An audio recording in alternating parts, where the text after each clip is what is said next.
11th class. अब next topic है पृथ्वी तल से ऊपर जाने पर पृथ्वी के गुरुत्वीय त्वरण g के मान में परिवर्तन। g यानी कि गुरुत्वीय त्वरण ये होता क्या है? हमें ये पता है कि जब भी किसी वस्तु को ऊपर फेंका जाता है तो वो अल्टीमेटली जो है पृथ्वी के गुरुत्व बल के कारण नीचे की तरफ गिरती है, और जब नीचे की तरफ गिरती है तो उसका वेग लगातार बढ़ता चला जाता है, और वेग बढ़ने से उसमें त्वरण उत्पन्न हो जाता है। क्योंकि अगर वेग कांस्टेंट है तो त्वरण नहीं होता, पर अगर वेग बढ़ता जा रहा है या कुछ भी उसमें वेग में चेंज हो रहा है तो त्वरण उत्पन्न हो जाता है। इस त्वरण को हम बोलते हैं गुरुत्वीय त्वरण, जिसको हम जी से रिप्रेजेंट करते हैं। कैपिटल जी जो गुरुत्वाकर्षण स्थिरांक होता है, वहां मैंने बताया था कि कैपिटल जी जो है वो कांस्टेंट रहता है, पर जो स्मॉल जी होता है ये कांस्टेंट नहीं रहता। ये वस्तु के रूप, आकार, द्रव्यमान पर तो निर्भर नहीं करता, पर पृथ्वी तल से ऊपर जाने पर या पृथ्वी तल की तरफ आने पर या पृथ्वी के आकार की वजह से, पृथ्वी के घूमने की वजह से जी के मान में परिवर्तन होता है। अब वो कैसे कैसे परिवर्तन होता है, तो सबसे पहले हम देखेंगे पृथ्वी तल से ऊपर जाने पर पृथ्वी के गुरुत्वीय त्वरण जी में परिवर्तन। तो हमने इस डायग्राम में देखा कि ये ओ जो है ये पृथ्वी का केंद्र है, ये आर ई पृथ्वी की त्रिज्या है, और पृथ्वी का द्रव्यमान जो है वो है कैपिटल एम ई। अब अगर हम ये मान लें कि इसका तल, ये जो पृथ्वी का तल है, यहाँ पर एम द्रव्यमान का एक पिंड स्थित है, तो जो गुरुत्वाकर्षण का नियम है उसके अनुसार F इज इक्वल टू क्या होगा? F इज इक्वल टू होगा G M E M upon R E square, ये गुरुत्वाकर्षण के नियम से। और जो न्यूटन का गति विषयक नियम है वो क्या कहता है? F is equal to M A, पर यहाँ पर क्योंकि ए की जगह हम गुरुत्वीय त्वरण की बात कर रहे हैं तो एम जी। तो ये भी F और ये भी F, इन दोनों इक्वेशंस को हमने इक्वल रख दिया। M G is equal to G M E M upon R E square, ये इक्वेशन फर्स्ट। ये तब है जब जो पिंड है, एम द्रव्यमान का पिंड, वो यहाँ पर है पृथ्वी तल से।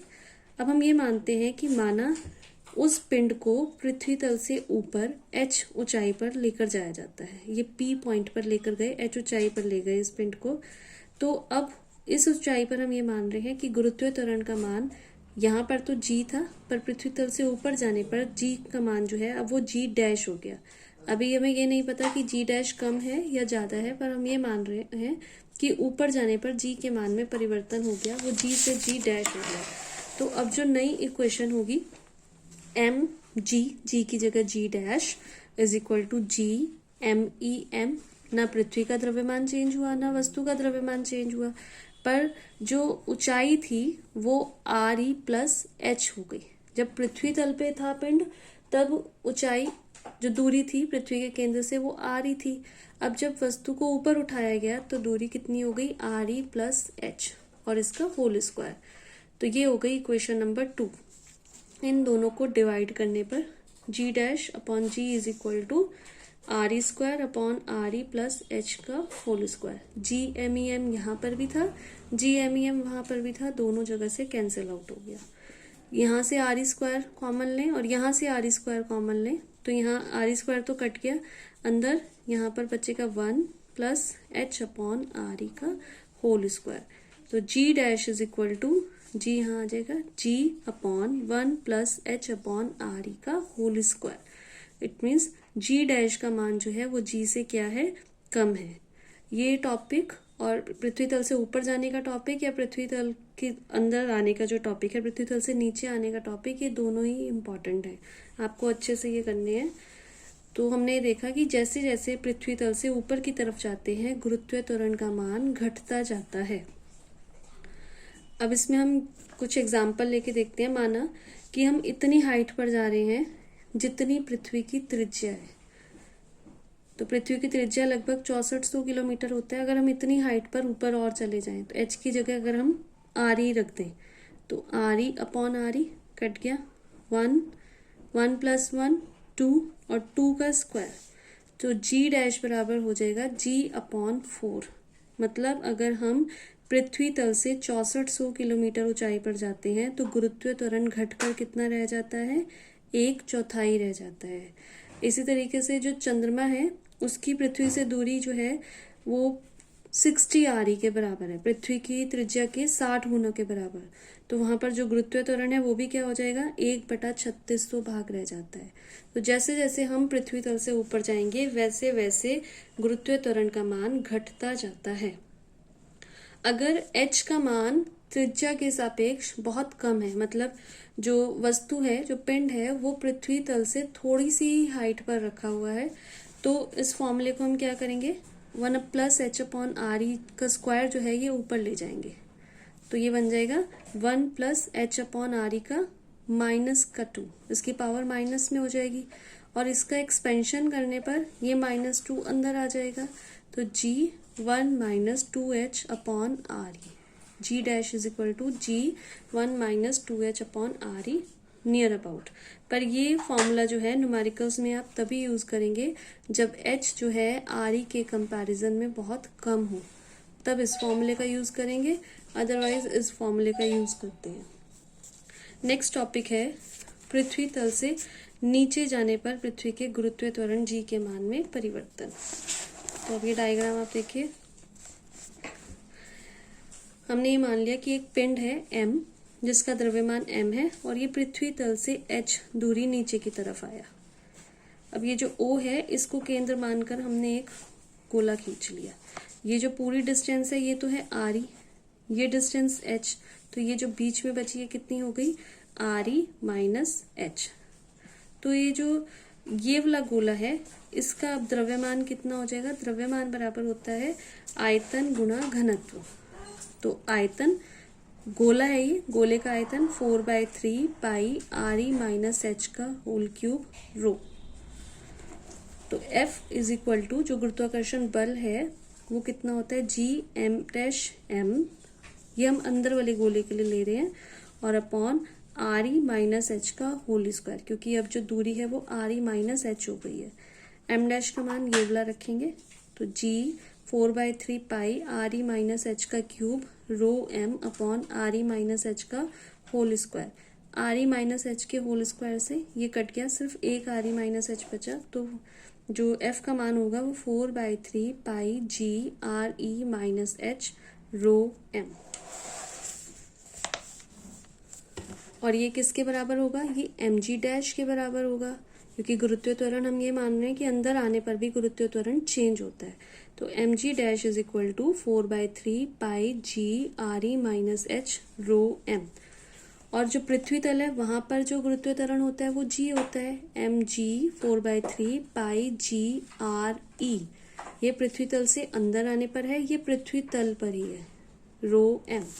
दोनों इक्वेशंस को जब हम डिवाइड करेंगे, m से m जाएगा, 4/3 से 4/3 कटेगा, पाई से पाई, g से g कटेगा, रो m से रो m कटेगा, तो बचा क्या, g dash upon g is equal to r - h upon r।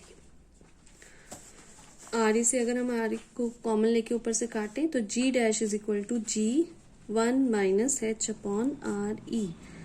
इसका मतलब कि पृथ्वी तल से नीचे आने पर भी, गहराई की तरफ आने पर भी क्या होता है, g का मान घटता जाता है।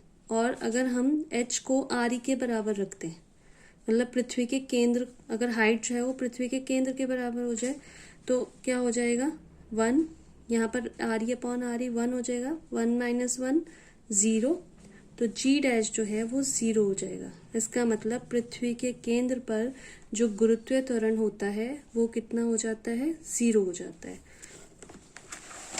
यहाँ पर g डैश आया g1 - 2h अपॉन r, और यहाँ पर आया g dash is equal to g1 - h upon r। पृथ्वी तल से ऊपर जाने पर भी गुरुत्वीय त्वरण का मान घटता है, पृथ्वी तल से अंदर आने पर भी गुरुत्वीय त्वरण का मान घटता है, पर वहां पर 2 आ रहा है और यहाँ पर 2 नहीं आता। अब इसके बाद नेक्स्ट टॉपिक है पृथ्वी की आकृति की वजह से जी के मान में क्या परिवर्तन होता है। तो जो पृथ्वी की आकृति है वो पूरी तरह गोल नहीं है, जो पृथ्वी है वो इस तरीके से है, हमारी चपटी, ये विषुवत रेखा है और ये है ध्रुव। तो यहाँ से देखने पे हमें पता चल रहा है कि ये जो है ये त्रिज्या r, ये इसके कंपैरिजन में ये त्रिज्या ज़्यादा है। हमें पता है F = mg होता है और F = Gme/r² भी होता है। जब हम दोनों को बराबर रखेंगे तो G का मान आया Gme/re²। इट मीन्स G जो है RE के व्युत्क्रमानुपाती होता है। जहाँ पर त्रिज्या बढ़ेगी वहाँ पर G का मान कम होता है और जहाँ पर त्रिज्या कम होती है वहाँ पर G का मान ज़्यादा होता है। तो विषुवत रेखा, ये वाली रेखा पर G का मान कम होता है और जैसे जैसे हम ध्रुवों की तरफ जाते हैं, क्योंकि R का मान कम होता जाता है, वैसे वैसे G का मान, गुरुत्वीय त्वरण का मान जो है वो बढ़ता जाता है। नेक्स्ट है पृथ्वी का अपनी अक्ष के परितः घूमना। पृथ्वी अपने अक्ष के परितः जो घूम रही है उसकी वजह से भी G के मान में परिवर्तन होता है। इसका डेरिवेशन आपको नहीं करना, डायग्राम समझिए और उसका जो रिजल्ट है वो आपको याद रखना है। तो डायग्राम आप ये देखिए, ये O जो है ये पृथ्वी का केंद्र है, ये RE पृथ्वी की त्रिज्या है और पृथ्वी जो घूमती है वो इस तरीके से घूमती है, पश्चिम से पूर्व की तरफ इस अक्ष पर ये घूम रही है। अब जब पृथ्वी घूम रही है तो पृथ्वी पर जो वस्तु हैं वो भी क्या होंगी, साथ साथ घूमेंगी। हमने ये मान लिया कि यहाँ P बिंदु पर एक m द्रव्यमान का पिंड है और इसका जो अक्षांश कोण है, अक्षांश मतलब यहाँ पृथ्वी के केंद्र से जो कोण होता है उसको अक्षांश कोण बोलते हैं, इसे लैम्डा से रिप्रेजेंट करते हैं। ये जो है ये है लैम्डा। अब जैसे जैसे ये पृथ्वी घूमेगी वैसे वैसे ये वस्तु भी घूमेगी। इसका अगर हम इसको करके कंसिडर करके एक सर्कल खींचे तो ये जो C है ये इस वृत्तीय पथ का केंद्र है और R जो है ये है त्रिज्या। अगर पृथ्वी घूम नहीं रही होती तो यहाँ किसी भी पॉइंट पर कोई भी वस्तु होती उस पर भी गुरुत्वीय त्वरण G वर्क करता, पर क्योंकि पृथ्वी घूम रही है तो इसके घूमने की वजह से जो बल mg, ये वाला जो बल है ये क्या होगा, इसका कुछ भाग तो यहाँ पर जो वस्तु घूम रही है उसको घूमने के लिए अभी केंद्र बल देगा, क्योंकि वृत्ताकार पथ पर घूमने के लिए अभी केंद्र बल भी चाहिए। और जो बाकी भाग है वो क्या करेगा, वो इसके भार को संतुलित करेगा, मतलब mg'। आप देख रहे होंगे ये mg को जो है ये दो चीजों में डिवाइड किया गया है, एक तो mg' और एक ये इसको घूमने के लिए अभी केंद्र बल। अगर पृथ्वी घूर्णन नहीं करती तो हर जगह G का मान समान रहता, पर पृथ्वी के घूमने की वजह से जो G का मान है, जो गुरुत्वीय बल है, वो दो चीजों में डिवाइड हो गया। एक तो वो वस्तु को घूमने के लिए अभी केंद्र बल प्रदान करेगा और दूसरा गुरुत्वीय बल जो वस्तु के भार को संतुलित करेगा। तो इसका आपने सिर्फ फॉर्मूला याद रखना है, G' = G-RE⍵² cos² लैम्डा, जहाँ पर लैम्डा अक्षांश कोण है। अब अगर हम देखें विषुवत रेखा पर, विषुवत रेखा मतलब कि ये वाली रेखा, ये जो है ये विषुवत रेखा है। यहाँ पर लैम्डा का मान क्या हो जाएगा, 0। तो लैम्डा को हम 0 रखें। कॉस लैम्डा का मान होता है, कॉस 0 का मान होता है 1। 1 रखने पर G' = G-RE⍵², न्यूनतम मान आएगा। और अगर हम ध्रुवों की बात करें, ध्रुवों का मतलब ये वाली जो लाइन है, तो ये वाला कोण हो जाएगा 90 डिग्री। कॉस 90 का मान होता है 0, तो G' = G हो जाएगा, अधिकतम हो जाएगा। तो जैसे अभी मैंने आपको पृथ्वी की आकृति में भी बताया, पृथ्वी के घूर्णन की वजह से भी हुई है कि विषुवत रेखा से जैसे जैसे हम ध्रुवों की तरफ जाते हैं G का मान बढ़ता चला जाता है। और ये कब होता है, घूर्णन अगर हो रहा है, पृथ्वी का घूर्णन है, अगर पृथ्वी का घूर्णन बंद हो जाए, अगर पृथ्वी घूमना बंद हो जाए तो क्या होगा, G का मान जो है हर जगह एक जैसा हो जाएगा, तो इससे वस्तु के भार में भी वृद्धि हो जाएगी।